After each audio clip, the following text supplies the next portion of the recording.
order of milliseconds. And they've increased the sensitivity over the last 2 years now, where they've increased it to where you can get over 100,000 more sources detected, and basically increasing it into the microsecond range. Oops, and this is a cloud-to-cloud discharge that takes place over New Mexico. So there's the initial flash. You're looking at like a fisheye view of the sky, a fisheye lens view. So the initial flash is now propagated overhead to the western horizon. So you can see that there's just a lot going on inside what most people would think would be one cloud-to-cloud flash. A lot of people, if you're out in the field, would probably recognize this as an anvil crawler.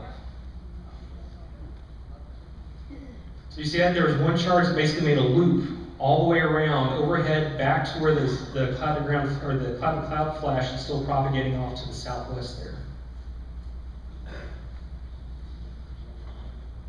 And this again is about, if I remember right, 1.5 to 2 seconds long. So that's how much we can expand it.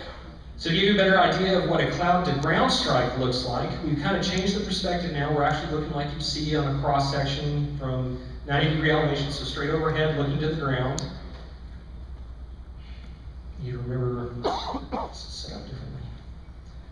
So here's the initial discharge in the cloud. We're looking at 4,000 frames per second. Here's the charge coming to the ground, and we slow it to 50,000 frames per second to see what happens, and there's the upward return stroke. It's going to jump backwards and forwards in speed, so you can pick out all the individual detail of what's taking place in this one lightning flash.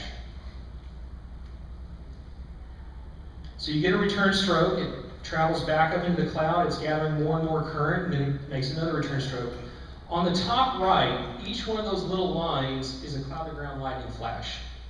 And it's all part of one flash, excuse me, those are all return strokes within this one flash.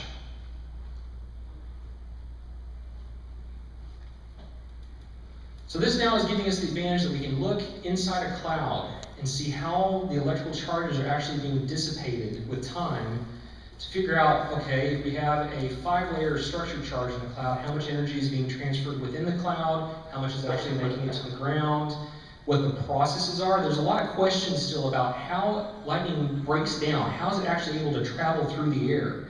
And stuff like this is what's actually helping us figure that kind of stuff out. One more relatively new method